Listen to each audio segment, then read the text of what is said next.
Hi, everybody. Welcome to the Locker Room, our weekly podcast where we shed light on all of our student athletes in the Bayou area. I am Stan Gravois. He is Dustin Robichaud. We both work at Terrebonne General. We're very happy to bring this to you on a weekly basis. We're also very happy to tell you what every Monday is, because you guys may not know, but there's a significance to every Monday. And Dustin's going to tell us that April 27th is... Happy Babe Ruth Day, Stan. That's perfect for baseball. The Sultan of SWAT himself. Very good. I did not realize he had a day to himself. Yes.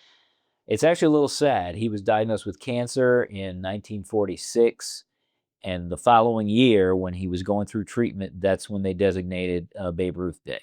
Awesome. Awesome. For you baseball purists, I don't even know if he was pure because he was a pretty wild character. Yeah. But all that being said, maybe you should, again, take the day off. Maybe we should have every Monday off in celebration. Yes, in celebration of Babe Ruth Day. I would not be opposed to that. I would not at all. Obviously, baseball playoffs are going on related to our Bayou region and the Louisiana High School Athletic Association. Softball playoffs are happening. We actually have a little special feature in our podcast tonight. As most of you know, in June of every year, we induct 6 former athletes from our area. I shouldn't even say former because maybe they can still do what they do, but they've been removed from their sport for at least 5 years. They go in again every June into this Hall of Fame, and 2 of them that are going in were ex-Vandebilt Catholic greats who played for a state championship in 1996. That would be Kenny Holobeck and Brandon Belanger. Had the opportunity to sit with them recently and talk to them. And after they did each of their individual interviews related to this Hall of Fame, they sat down and talked about what it takes to win a state championship and what it takes to be on a special team and make the chemistry, that gets you there. So it was very fun. And it was nice to hear their opinion on things. So we're going to have that a little bit later in our podcast today. But as we do and have been doing on the last probably 3 or 4 of our shows, we want to make sure that you understand what's happening related to the high school playoff scene. And we have 2 teams that are on a collision course in softball for a state championship. Each gets a win this week. They will be playing for a state championship this upcoming weekend, and that would be Vandebilt Catholic and E.D. White in the Division II Select Softball Playoff. Both have punched their ticket to Sulphur, so they'll be playing their semifinal games in Sulphur, and then the state championship will be this weekend in Sulphur. Let's talk about Vandebilt Catholic first. Vandebilt in the bracket has moved on. They smacked the Willow School in the second round, because remember, they had a bye in the first round, 22-0. Very unfair, right? Then they get to the third round, and they have no problems with Acadiana Renaissance Charter. They win that one 7-0. I understand Acadiana Renaissance is a upstart school in the Youngsville area. So if you're thinking, I've never heard of that school before, it's because they've only been in the LHSA for about the last 3 or 4 years. And now they will take on Patrick Taylor. That game is going to be on the 1st, so May 1st, later this week, in Sulphur. Patrick Taylor lost to Assumption this year, 10-0. Vandebilt 10-run ruled Assumption. Patrick Taylor lost to E.D. White this year, 17-1. Vandebilt Catholic beat E.D. White this year. So unless Vandebilt goes out and lays an egg, I think you're going to see them move on to the state championship game. So congratulations. If they win that state championship, it'll be the 3rd in a row. So obviously they're the heavy favorite there. Then at the bottom of the bracket, you have E.D. White, who moved on by defeating St. Michael the Archangel this past week. They won that one 11-1. It was supposed to be a tight game. Never ended up that way. As a matter of fact, E.D. White won it in a mercy rule. It only took 6 innings. They win it 11-1. They will be playing Archbishop Hannon in the semifinals, and that game also going to be on May 1st at Frosh Park in Sulphur.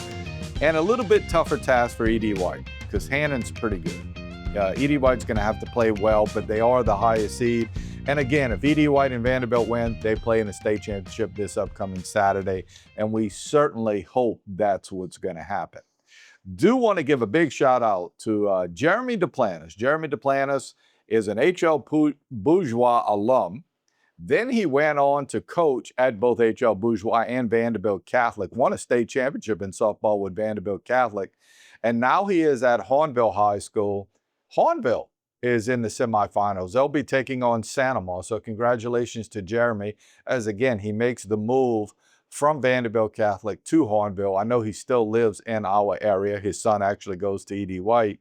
That being said, Hornville has an opportunity as the number 8 seed Tigers have done really well. They'll be playing number 5 Sanoma. So just a little shout out to them. That game, by the way, also on May 1st. Then we go to baseball, and in baseball, we maybe have the same situation. Vandebilt Catholic's boys are the number 1 seed, and they're cruising right along. They had no problems with Frederick Douglass. They play a best 2 out of 3 series. They won the first game 17-0, won the second game 23-0.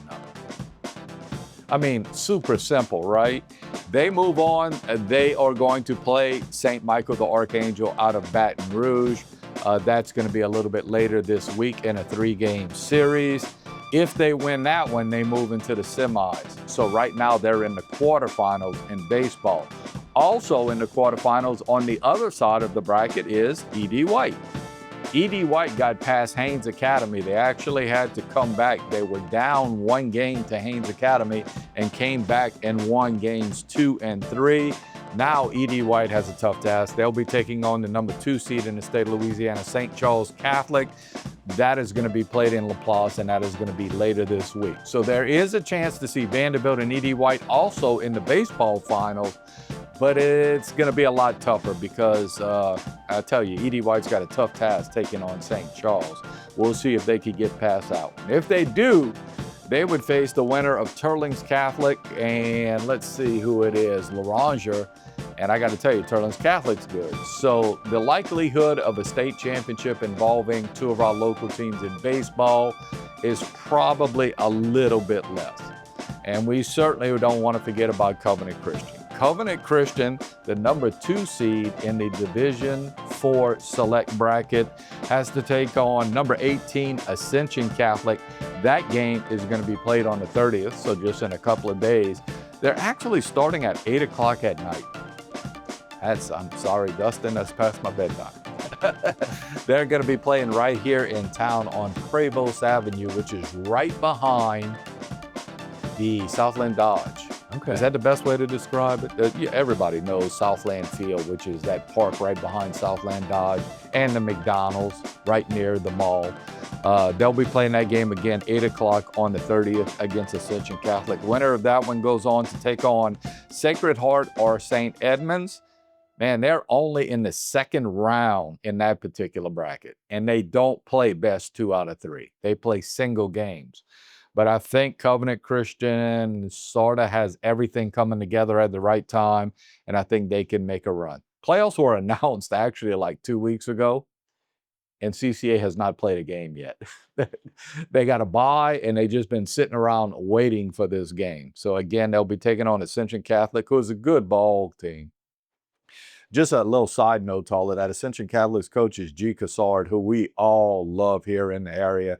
And G is having a bout with health issues. We certainly wish him the best of luck, and prayers go along to he and his family, as his Bulldogs did make it into the next round. They'll be taking on Covenant Christian. It's ironic, he and Joe Tutone are very good friends. So you'll have 2 friends playing in that round.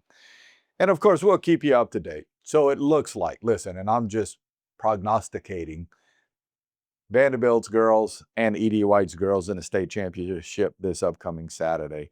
Vanderbilt's boys moving on easily to the next round against St. Michael the Archangel. E.D. White in a tough one with St. James, with St. Charles Parish, but you never can tell because St. Charles, hasn't been playing the greatest baseball they've played all season. So hopefully the Cardinals could come up with a big win there. And then Covenant Christian finally getting on the field in Division 4. We hope that they have a good run. And we have a lot of teams that end up in Sulphur. And when you say Sulphur, yes, because that's where the state championships are played for both baseball and softball. They have to travel that far. Can you imagine Vandebilt and E.D. White, in all probability, are going to play for a softball championship in Sulphur? And the two schools are a grand total of probably about 16, 17 miles from each other. It's the way it's set up with the Louisiana High School Athletic Association.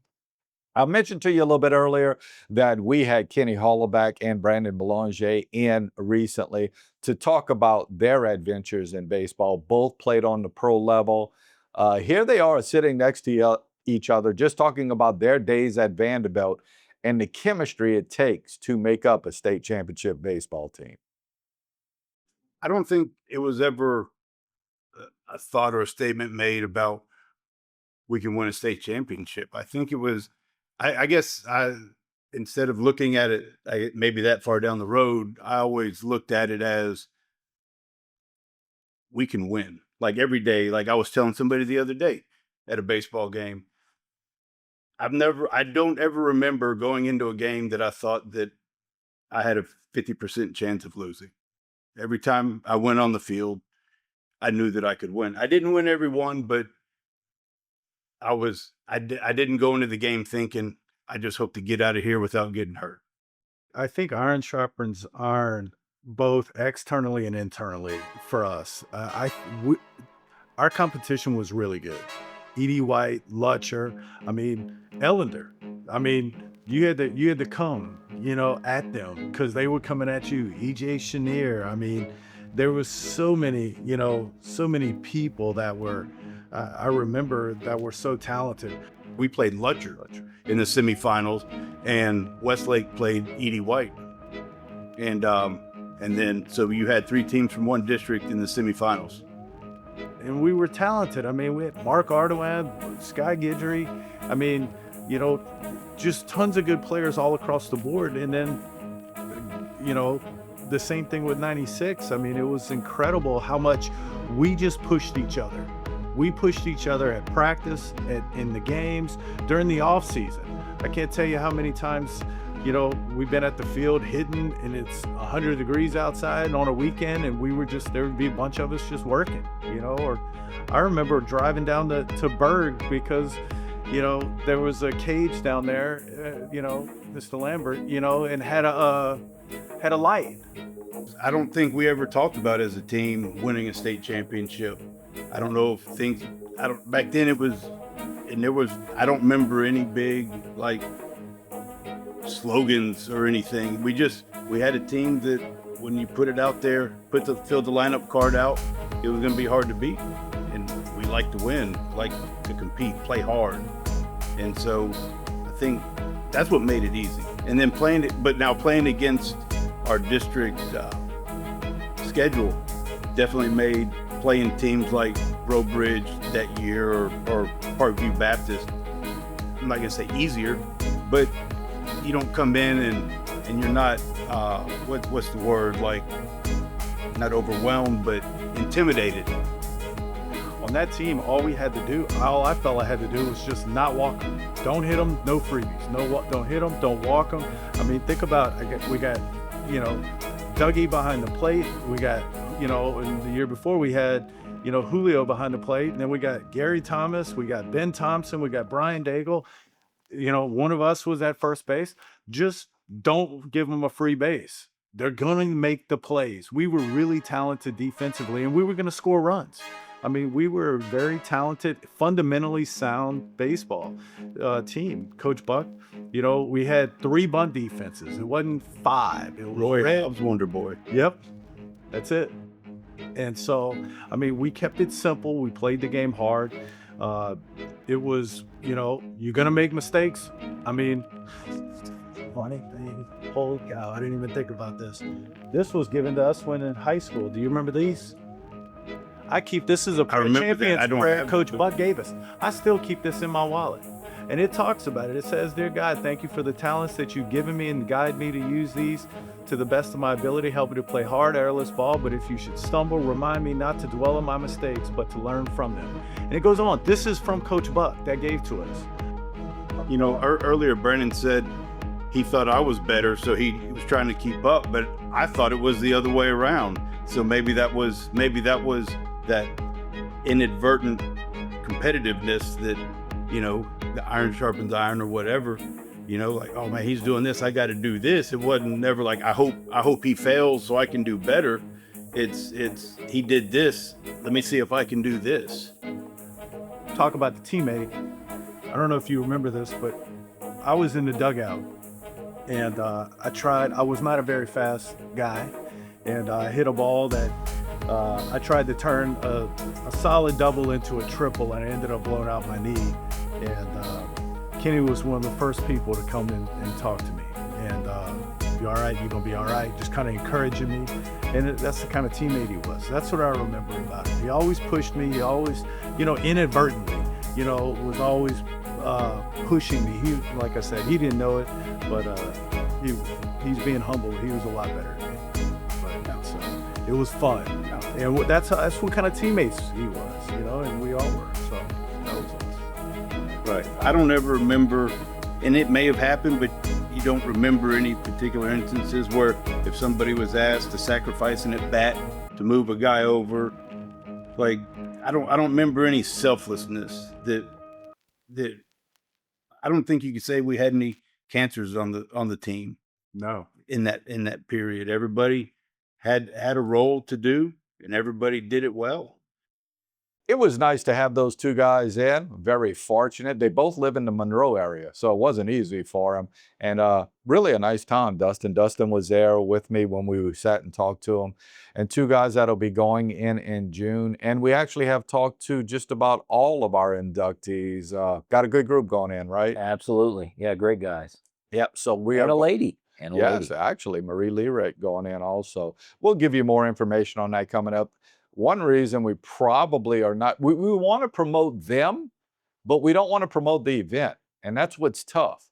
And you say, what are you talking about? Well, we want to promote them, obviously. It's a great honor. They're going into this Hall of Fame. But we don't want to promote the event because we got no place for people to sit. It's sold out. So it's like, it's sort of a double-edged sword right now. Yeah. So if you don't have a ticket, I'm not sure where you get one right now. Got to know the right person. Anyway, again, we wish all of our baseball and softball teams the best of luck. All of our districts are getting, shouldn't even say district, all of our regions are getting into track and field regionals this week.